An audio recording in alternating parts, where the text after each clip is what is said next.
CEO of the Brampton Board of Trade, and it's my great pleasure to welcome you to our In Conversation. And today's In Conversation guest is the President of the Treasury Board, the Honorable Prabmeet Sarkaria, who is also our MPP for Brampton South, and that's where I am right now. And I believe you're in the riding too, Minister Sarkaria. So good to see you again. Welcome. Well, thank you so much for having me here today, Todd. And off the bat, I've got to apologize to everybody. They said the technical difficulties were on my end, not the Board of Chambers. So I really do apologize for this 15-minute delay here. Well, we're so happy that you're with us, and I think everyone's familiar with the hop-in format. Some of you have visited the expo earlier, the networking with one-on-one. We will have about 25 minutes at the end of our conversation with Minister Sarkaria for you to continue your networking. If you have a question, please put it in the chat, which is on the right side of our platform here. I've gathered a couple of questions from our guests already. We've got a really nice mix of businesses participating in this conversation today, from finance, manufacturing, healthcare, post-secondary consulting, and many other sectors that are important here to Brampton. Let me do a formal introduction. It's my pleasure to introduce the Honorable Prabmeet Sarkaria. He has been representing this riding and this community as a member of provincial parliament for Brampton South since 2018. He currently serves the people of Ontario as the president of the Treasury Board. Now, the Treasury Board is not a well-known, it's a very important function in the government's ministry, but not a lot of people truly understand it. It is responsible for the province's expenditure management efforts, for its internal audit work. It is the official employer of Ontario's public service. And also in this role, Minister Sarkaria is the vice chair of the province's Future State Modernization Committee. Always, I look forward to learning more about that as well. Always good to have Bramptonians looking to the future and helping to shape it as well.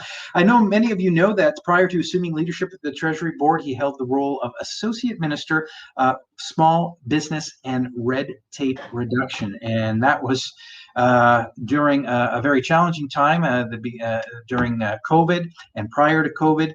During this time, he was named top 50 most influential Torontonians of 2020 in Toronto Life magazine.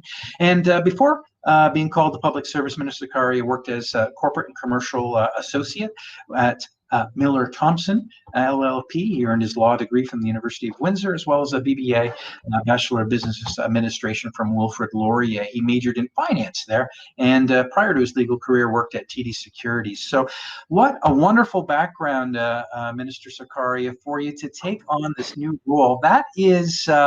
That's my first question. How are you handling the transition? Not only did you take on a new and very important responsibility, but you became a girl dad since we last had you on one of our BBOT programs. Congratulations to your spouse Sarpreet and to your new daughter Deva. How are things? How is the transition going to the new job, to fatherhood? Tell us a little bit more how things are going. No, thank you so much once again, Todd, for the opportunity to be here and be with everyone virtually. Hopefully next time it's in person. I truly miss getting together at our breakfasts and many other events that the chamber put on throughout the year. So I'm really looking forward to getting back to that very soon.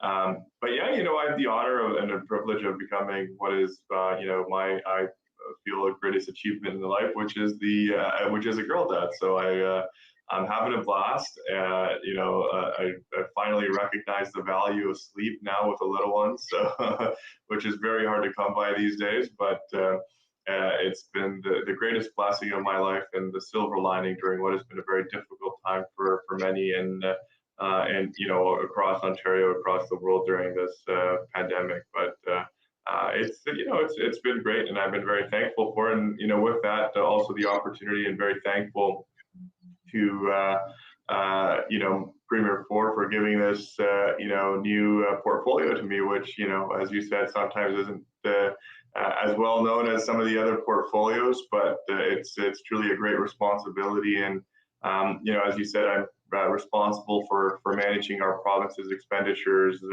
overseeing government spending, and ensuring that, truly our hard-earned tax dollars receive the best value for money possible. And my predecessor, as he used to put it, it means I write the checks. So it's a good opportunity to have a centralized view of how government works. It also means that I'm laser focused on our government's priorities, whether it's during the pandemic or for the future. Which include many that are very important to Brampton, which is protecting the health and safety of Ontarians. Making life more affordable, delivering world-class public services, and growing our economy over the long term. And I think we've done a lot working with whether it's different levels of government, stakeholders like the Brampton Board of Trade and others, to build a province that will empower people's success, as support business growth, and really build better communities for hardworking families like mine and yours. So it's been a great pleasure, and I'm really enjoying it. Well, that's great, and congratulations to you for this promotion. As you say, the buck stops with you now, which is so important. Now, I should say, probably Premier has a different opinion, but you'll be advising him on the value for money for taxpayers' dollars. Congratulations to you. You did a wonderful role as small business minister, red tape reduction. Again, one of those portfolios that is tough, not well understood, but so important to the productivity and the prosperity, quality of life, not only here in Brampton, but throughout the province. It has been a tough 18 months. We're all concerned about the fourth wave. The province has taken a number of steps to protect us, including stricter vaccination policies in many high-risk settings. There was an announcement just yesterday about proof of immunization. I'm wondering if you could just update us on where that stands and what your government is doing to ensure that we do not return to the lockdowns that so badly impacted so many businesses. Well, absolutely, Todd. I think we all very well know that COVID-19 has been truly devastating and unprecedented effects right here in the Peel Road region. There have been over 100,000 COVID-19 cases, which made it one of the hardest hit areas in the entire country. And much of our response has been based off of stories of whether it was the entrepreneurs, family businesses who've sacrificed so much to make their dreams a reality, only to face this devastating setbacks that were brought on by COVID-19. But I think it's really important now for us as a government to do whatever we can possibly to ensure that our economy remains a strong, vibrant economy. As we come out of this through the fourth wave, we've taken a number of steps because the health and safety of the people of Ontario is our number one priority. And all of this is done in consultation with the Chief Medical Officer of Health. And as you said, the mandatory policies, not only from the perspective of when we now will be visiting businesses starting September 22nd, but also vaccination mandates in the healthcare sector, long-term care sector, as well as in the Ontario public sector as well, where if you're not fully vaccinated, the exemption is to test. And this is truly around protecting those in high-risk settings. When we look at indoor dining, when we large event centers, venues, we want to make sure that we can keep these open. We want to make sure that we provide a safe environment for those that have been vaccinated, give them that confidence as well to get back to a bit of a normal, a sense of what you used to be pre-pandemic. And one of the ways we can do that is to require vaccinations. We as a province, as a country, have exceeded many other jurisdictions in how many people we have vaccinated, single and double dose.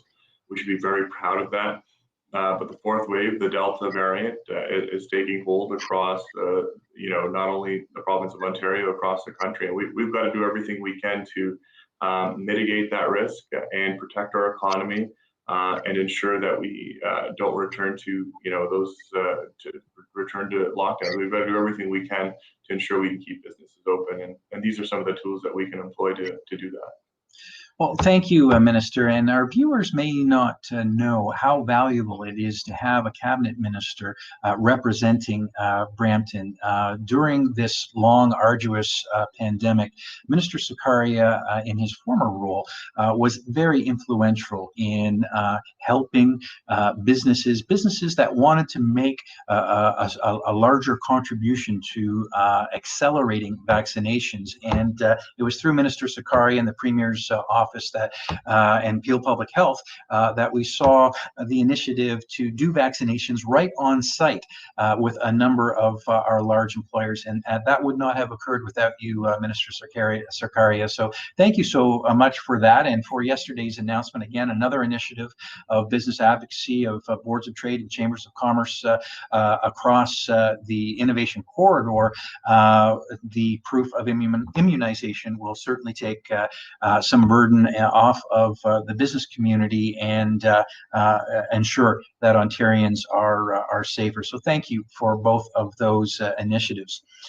Now, Minister, there's been a big expenditure associated with the pandemic, and a number of our businesses are concerned about what that impact might have on the infrastructure investments that Brampton needs. I've got questions here from our audience, both about transit and about transportation, two very important issues for a fast-growing community like Brampton. And in the context of the expenditures that had to be made for safety in the pandemic, we were really interested in your new role, what your thoughts are. So let me ask the question specifically.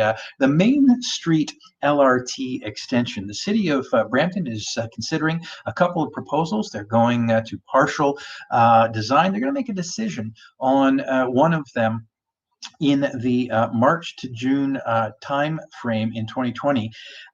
Do you think that this is a project that the provincial government could partner in, and what specifically does the city of Brampton need to do to persuade and convince the province that an LRT extension along Main is a good investment? Should Brampton put its best business case forward, I guess is what I'm asking. Absolutely, Todd. And I think, as a, member of, as a resident of Brampton and someone who's seen that, the city hasn't gotten its fair share with respect to infrastructure investments in the past, there's no hiding the fact that, we did, previously there was an LRT extension that was rejected. There's various proposals out there. So I think, for the sake of clarity, I think, the city of Brampton should come to the province with, and these discussions are happening. We were with Minister Mulroney just the past week, touring the LRT sites and the construction of it, how it's going to go forward, the terminal station where they are stored. And this is something that, I'll continue to advocate for as a Bramptonian, is the extension of the LRT, and also as with respect to how we're going to make that happen, and there's some discussion on the stops as well.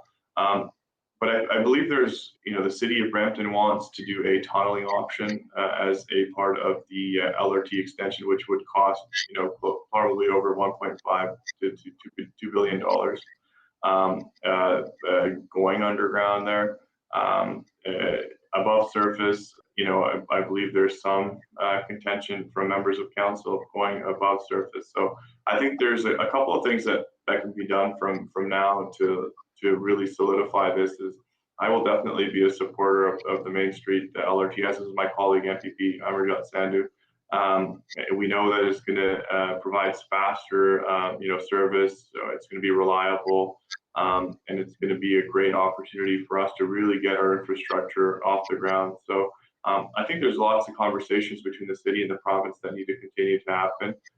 Construction is already on its way.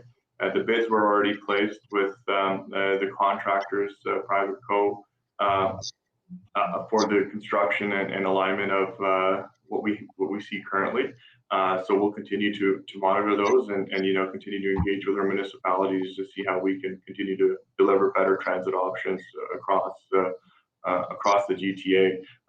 Also, one of which I know that you've advocated significantly on being the 413, the GTA West Corridor. That you can't understate how important that will be for our region, as well as for the city, and as well for Bramptonians and residents of Peel Region. So there's significant opportunities here for us to work towards as a government. Well, thank you for mentioning both of those, all three of those projects that are of significant concern for the business community. You mentioned, the LRT extension. Yes, that is the Brampton Board of Trade's position. We've advocated for a main LRT for many years, and we would like it to go even further north to Mayfield. And it must provide quite a conundrum for you when there are proposals that propose to spend 4 times more for a tunnel option versus a surface option. When you put it in the whole portfolio of needs for our community, you mentioned the current extension into Brampton. I should say the terminal at Gateway. Again, there's some question and an ask from City Council to move that terminal from the south side to the north side. That would come with a relatively multi-million-dollar price tag as well. And then, as you've said, the highway and goods movement, a $6 billion expenditure there. From where you're sitting now as president of the Treasury Board, it must be quite a conundrum to look at all of Brampton's needs and measuring those needs, both the luxury additions and the economy additions, and making a decision among the context of all of Ontario. I wonder if you could just comment on that. It's very difficult for you. What are you looking for in terms of how can it help you make what specific criteria will help you make a decision on what your investment in LRT extension, what consideration you'll give to Gateway and North extension, and how that plays with continuing the highway? What are some of the things that you think about from your current role?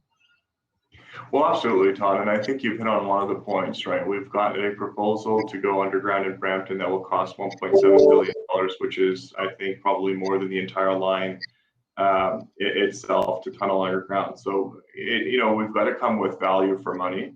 And you could do a lot with $1.7 billion, with respect to the ask, or the $1+ billion that has been estimated, and as costs continue to increase, we've got to be very strategic. But building infrastructure is a critical part of Ontario's long-term economic plan, especially in the face of COVID-19. And I think we know that the proposed GTA West highway and transit corridor is going to generate up to $350 million in real GDP per year during construction. That those are some of the estimates that we have, and it's infrastructure that we need. It's going to help alleviate congestion. It's going to improve goods movement in the Greater Toronto Area. So when we look at it from the perspective of long-term planning for the province.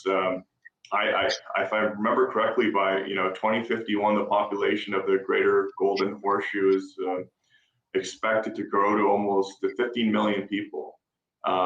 Who will represent approximately 7 million jobs. And that strengthens the need for a highway and transit corridor in the city, or as we look at it, Highway 413 right now. So I think when we look at it from a broader perspective, we look at the needs, the transit needs, population growth, especially what we're experiencing here in Peel Region. Many of these projects make a lot of sense, and many of these projects that we start planning now, we start getting the shovels in the ground, aren't going to be ready for could be 4 to 5 to 10 years, especially when you're looking at, 10+ billion-dollar projects with respect to highway infrastructure or other infrastructure projects. So it's really important for us to be able to get those projects off the ground, have a long-term view of it, and really deliver on those infrastructure projects that are going to be a part of Ontario's long-term economic plan. Yeah, thank you. Really good response there in terms of the long-term view, recognizing that we're growing, and without the infrastructure, life will get more difficult, and the return on investment as well. So a very important criteria. You mentioned the 413 highway. You mentioned your colleague Amarjo Sandhu has been a strong advocate for that. Minister Mulroney, you mentioned as well, has been a frequent guest at Brampton Board of Trade's podium. You also mentioned about the long-term view that needs to be taken here. And on the issue of timing, entrepreneurs, business people, time is money. Sometimes they get frustrated with the pace of infrastructure development, how long it takes for decisions to get made. Recently, the federal government has intervened in the GTA West Corridor Highway and is considering launching its own environmental review process, even though Ontario has had an environmental assessment process in place for a number of years now. I wonder if I could get your perspective on, do you think that this intervention from the federal government was appropriate, and what levers are available for the province to ensure this project gets built in a timely way? Well, thanks, Todd. And there's an increased complexity of it after the federal government decided to invoke the act that allows them to assess their own environmental impacts of it. But my colleagues, Minister Mulroney and the Ministry of Transportation, are working with the Impact Assessment Agency of Canada to understand the requirements of the planning phase within the federal impact assessment process and how they're going to affect the GTA West project. They haven't specifically noted to us what exactly their EA is going to entail. I would like to note that a year from the time where they put this objection onto the GTA West Corridor, they had actually, I believe, written saying that they don't have any objections to this project going forward. So, I'm all for meaningful engagement and consultation with the public and Indigenous communities, which is a really critical part of the environmental assessment process. But as you said, the consultation process began in 2007. And feedback was received by the province, and it's been incorporated into the preliminary design, such as changes to the proposed route, interchanges, water crossings, and so these are definitely things that we want to continue to work with the communities on. But I think it's very critical that we get some clarity from the federal government on this, and also in terms of participation, we're going to continue to work, by holding community advisory group meetings and public information centers will be held, in 2000, whether it's now or next year's. And these meetings are open to anyone who wants to attend. So we've got a large consultation process baked into it, and unfortunately, the federal government has decided to put forward the federal impact assessment, and once we get more clarity on that, we'll be able to hopefully proceed with this project in a timely manner. Well, thank you for that, and for recognizing the importance of the environment, and recognizing, as you did in your last portfolio, that there is a process in Ontario. It is a robust process, and there's no need well, there needs to be a lot more clarity from the federal government as to why there needs to be a duplicate environmental assessment, particularly, as you say, when they've indicated not that long ago that there was no federal investment or interest in the project. So these are things that really frustrate the business community in terms of we try a lot here at the Brampton Board of Trade to keep the politics outside of job creation, and the sooner we can get more infrastructure, more jobs. You mentioned $350 million in the construction phase. I think it's closer to $1 billion once it is fully constructed, and the convenience that it would bring to folks along the corridor, folks in Brampton, all the way through Halton, all along the corridor is something that is direly needed because our population continues to increase. Our population continues to increase. Families continue to come to Brampton and Ontario, our innovation corridor, all the way from Durham to Waterloo region, and that's wonderful to see. A lot of these families, though, come with children. You know the experience, and you know the challenge that it can be for young parents for childcare.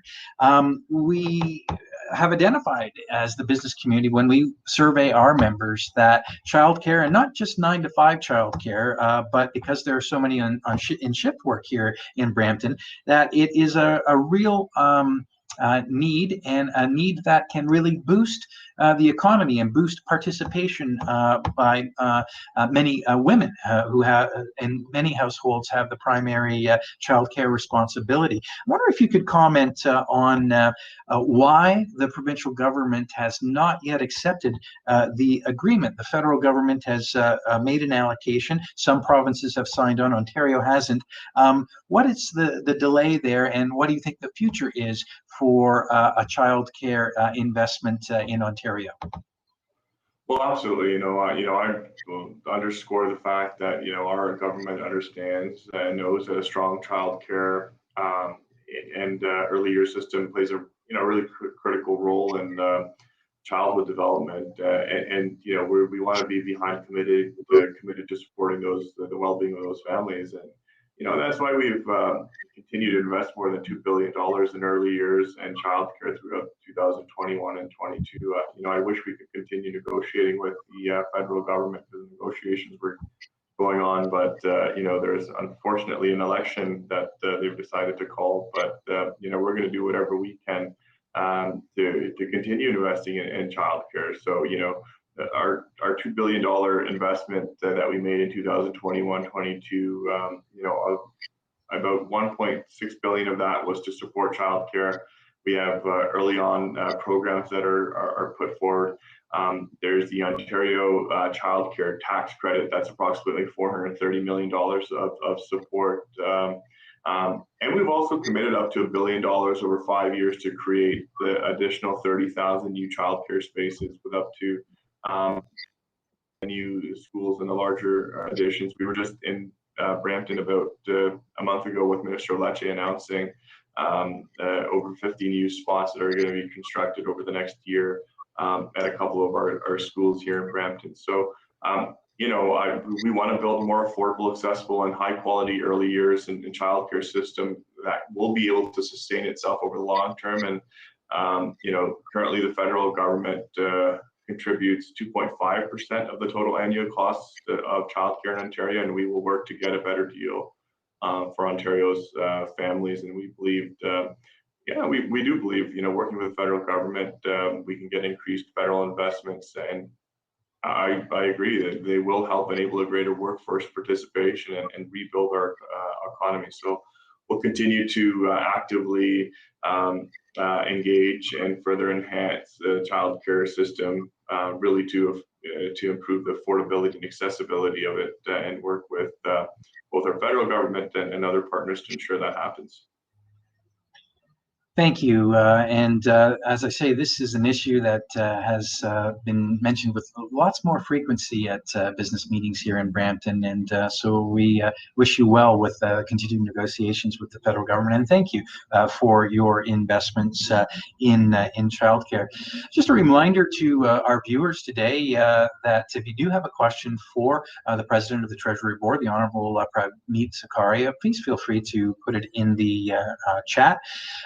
I have a question here, Minister Sarkaria, about revenue development, actually, and deregulation to allow more revenue to take place both in the private sector and the public sector. And the issue is interprovincial trade barriers. One issue that sometimes perplexes Brampton businesses is that they find it easier to sell products overseas and around the world and than it is to send product to BC or get people to work in Quebec, for example. What can we do to break down interprovincial trade barriers, and it will require some leadership from provinces. How can that be advanced so that we can all generate a lot more revenue within Canada? I mean, the border is still thick trying to get to the States, so the more we can do to support Canadians is a good idea, but the regulations, some of them antiquated, still seem to get in the way. No, absolutely, Todd. And this is something that I heard quite a bit about in my previous role as with red tape reduction. And the basis for interprovincial trade is based off of the Canadian Free Trade Agreement, which is one of the agreements that govern interprovincial trade. And we think this would be the key tool really to enhancing growth opportunities for Ontario businesses internally. And this was going to require us to work with our federal, provincial, and territorial partners. And I think you're absolutely right. Like what we've seen through COVID is given us an opportunity to develop more domestic supply chains, more domestic interprovincial trade. I think it's more important than ever before to strengthen that. And I think it was going to be critical also to supporting our collective economic growth efforts. In my previous role, of course, because of COVID, there was a bit of a shift away from a laser hyper focus onto tearing down some of these interprovincial trade barriers. But this was very much top of mind for us to be able to work through. From a regulatory perspective, while I was at that ministry, as of January of this year, we were able to decrease the cost of doing business from a regulatory perspective in Ontario by about $353 million annualized. So that's what we want to continue to build on. And so not only looking at Ontario, but looking across all of Canada, but also building upon that. Right before the pandemic, Premier Ford had gone to many of your American counterparts who we do about $370+ billion of trade with so many of the states, inking some agreements with border states or those who trade with us, heavily trade with us, to also free up those markets so businesses can access, for example, markets, whether it be in Michigan, Ohio, or other states. So Ontario as a standalone province outside of Canada is one of the U.S.'s largest trading partners as well. So it's absolutely critical that, now with global supply chains continuing even till today, maintaining strong internal trade networks would also help mitigate against these disruptions and supercharge, I think, economic growth in many sectors here domestically. So I'm a big supporter of that. Our government's a big supporter of that, and we're going to continue to drive down those barriers to doing business in Canada for sure. Well, thank you for working with your colleagues on cabinet and with your counterparts in other provinces to look for practical solutions. As you alluded to, so many of those regulations came back in the old protectionist days, and the world has changed in many ways, and that would be very worthwhile, helpful, and help, I think, with the provincial finances as well as the prosperity of many Ontarians as well. I'm just looking here at questions. I think we've got time for a couple more. And on the childcare, a spin question on that. Early childhood educators, And on the other end, an important issue for families, PSWs, for those that need help caring for elderly parents. What can the province do to increase the number of ECEs for childcare and PSWs for in our long-term care centers and home needs? There is a shortage. How can we tackle that? Yeah, no, absolutely. And some of the, from the childcare perspective in ECE, some of the programs that I've, spoken about with respect to the 2 billion kind of total investment, much of that also goes into those early years, ECE positions. There's about 140 million, if I'm not mistaken, and programs in addition to the 1.6 billion dollars that supports childcare. So there are a variety of I would say supports that have that we're looking at to encourage more spaces to open up, more affordable spaces to open up. But with respect to the PSWs, this is something that has been, we've, especially in the pandemic, we recognize how significant of a labor shortage there was in this, and you may recall that there was a temporary wage increase that was put forward to help retain those that were already in it, but also encourage others to join in this. That's a $3 wage that has continued since the start of the pandemic to today. The Premier is committed to making that permanent, that $3 permanent. And so we are looking at ways to make that, make that wage increase permanent. So that's one way of addressing that need, is to increase the wages within the personal support worker sector. Other ways we can do it is, there is a significant labor shortage. I'm sure as many businesses as well, just in general. We need more people in the province to get back to work and to start working again, because I've spoken in the nursing, healthcare sector, or the PSW sector. We speak to businesses every day that are struggling to find employees that will work for them, whether it be restaurant, whether it be in the hotel industry, with respect to housekeepers or other laborers or general labor, skilled labor. So there's also a general kind of Canada-wide, Ontario-wide macro level issue with respect to labor shortages and labor supplies that we're dealing with. And we've really got to figure out ways that we can be creative about it, because we do need that labor force to help drive our economy and our recovery over the next couple of years. Yeah, over the next couple of years, you're absolutely correct. We're dealing with so many challenging issues for productivity, the supply chain disruptions, the talent recruitment issues. This last question, Minister, is with reference to small business. Earlier in the pandemic, your ministry outlined a small business grant support program. I believe it was in the neighborhood of $20,000 and might have even been more. Is there any plan to do more of that grant support to get businesses through these final months of disruption that they're seeing? Well, I think what we're going to look at is we're going to continue to monitor from an economic perspective as we continue to open up the economy. I think, initially we saw a very a great reaction from many consumers to spend a lot of money to get out there, get out back into the restaurants, the retail side. They've seen decent growth, but I think from a macro level, we've also got to look at what does the province's growth look like? What do the province's revenues look like? How are businesses doing currently? Who's being left behind? So the government, as it gets data in real time, will continue to look at ways to support our small businesses.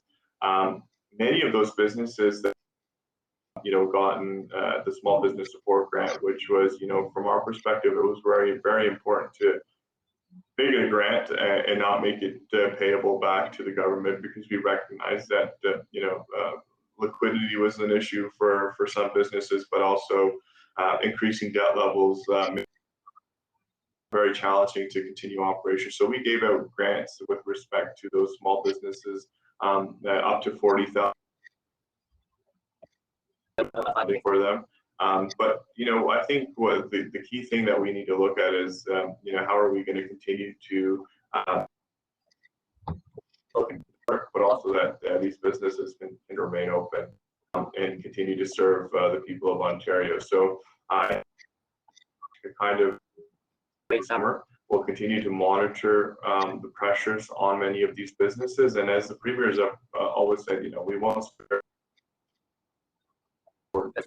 and those in the pandemic that need it, whether it be on the healthcare side. So I know it's a priority for our government while we continue to decrease regulations from a regulatory perspective, save businesses costs there.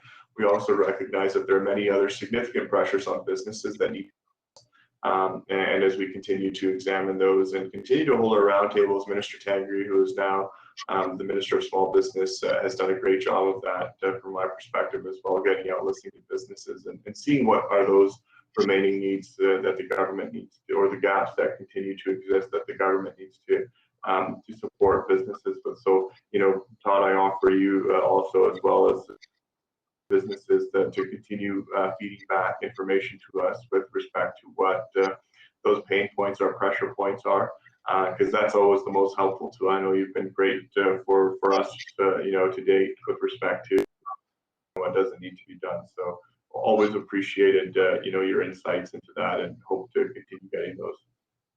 Well, thank you, Minister, and you have been very accessible when businesses needed to express their point of view, and I appreciate that very much. And you've set the tone too in your past portfolio of the importance of small business, of their day-to-day reality, the risk-taking that they take, and you've conveyed that well for action to occur among your cabinet colleagues. We thank you for that very, very much.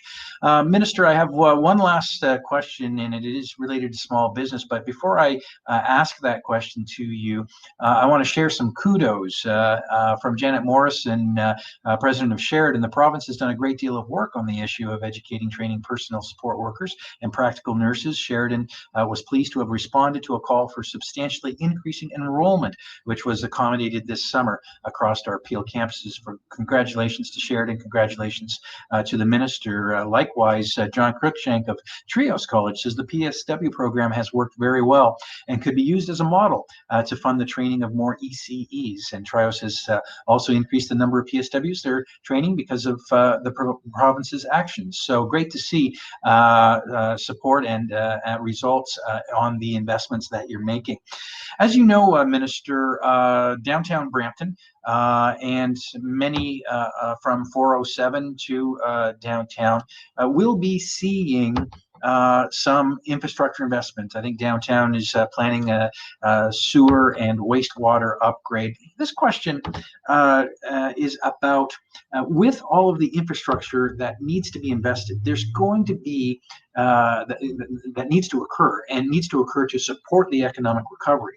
There's going to be some disruption for businesses that are nearby this infrastructure improvement. Would the Treasury Board be open to a conversation about a new funding program to help businesses impacted by these projects? For example, specifically a compensation fund for those businesses that are negatively impacted or are experiencing a decline in revenue. Is that a conversation you'd be willing to have?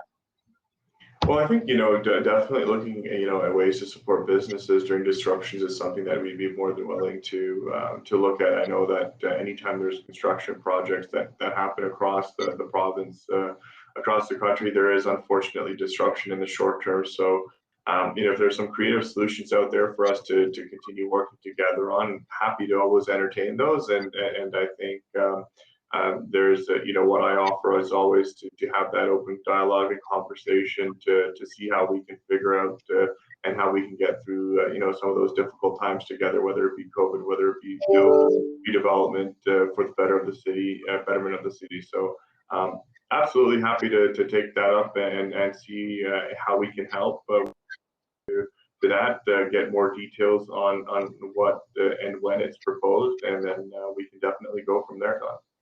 Well, thank you very, very much, Minister, for your accessibility, for your open-mindedness, for your willingness to consult and empathize with the real-world reality of businesses here in Brampton and throughout Ontario.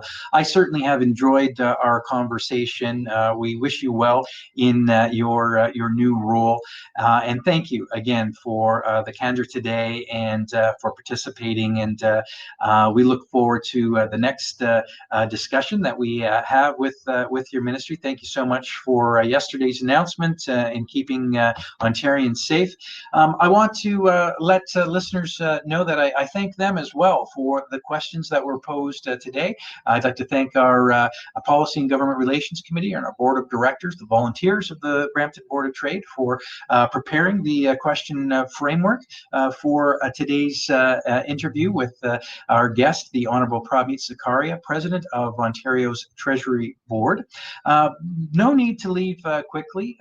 We will have this platform live for the next half hour. You can go to the icons on the left-hand side for more networking, or please do visit the Expo for the really exciting services that the Board of Trade is providing to businesses that are helping them along their digital transformation and their success journey. I want to remind you of some upcoming events. Welcome to September, the fall, the busy season. Next Thursday, the 9th, we have our federal election debates, BizVote 2021. This will be a virtual Facebook Live. We will record the sessions in all 5 ridings. We're having all 5 candidates that have a seat in the House of Commons are being invited in all 5 Brampton ridings, and we will record that for, if you're not able to see it on the 9th, you can see it closer to the election, which is September 20th. It will be a virtual debate. You can go to bramptonbot.com to sign up for the riding that you wish to view. September 21st, together with the City of Brampton, the Brampton Board of Trade, will be hosting on behalf of Canada's Innovation Corridor Business Council the 4th Annual Innovation Corridor Summit.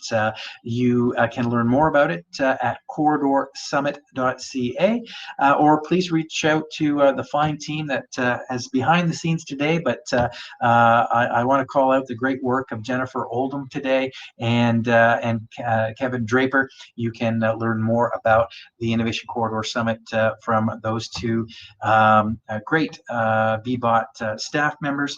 Other events coming up, I mentioned, I think, Connect Work in the chat. That's coming up on the 8th, where the topic is reinventing the job interview. Brampton's Innovation Network of Manufacturers meets September 14th at 8 o'clock. Our new Business Development Network on the 16th. There is a purchasing seminar with the City of Brampton, doing business with the City of Brampton on the 16th between 10 and 11. And the Business Enterprise Center, Pitching to Investors, Tips and Tricks, September 22nd from 10 to 11. And lastly, in September, our Talent Network on September 23rd. We'll be talking at 8 a.m. We'll be having a discussion about vaccination policies in our businesses. So, ladies and gentlemen, one last thing. If you know of a top-notch, top 40 under 40 person in your company, September 30th is the deadline date for nominations. November 30th is when we'll be holding the ceremony. A great opportunity to shine a spotlight on the up-and-comers in our community. That deadline, September 30th. Look for that online nomination form at bramptonbot.com. Ladies and gentlemen, thank you so much for your attention today. Feel free to stick around and network. Minister Sarkaria, thank you so much for your time today. We look forward to seeing you all at a Board of Trade event sometime in the near future. Take care now.